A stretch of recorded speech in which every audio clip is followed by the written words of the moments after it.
The pyramids have stood for 45 centuries, older than most languages, older than recorded history itself.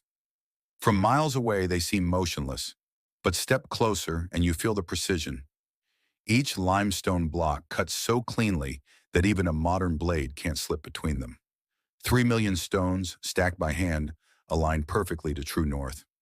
How? No records explain. Some claim massive ramps carved into sand dunes. Others whisper of forgotten machinery or knowledge passed down from stars. Yet the simplest truth may be the hardest to grasp. Determination beyond imagination. Laborers, engineers, priests, all driven by the belief that building for eternity would grant a share of eternity. Inside, narrow tunnels descend into chambers meant to cradle kings on their voyage to the afterlife. The air is heavy, still, electric, as if the stones remember prayers spoken 4 millennia ago. Modern tools can't reproduce their accuracy. Satellite mapping shows astronomical alignment so exact it borders on obsession.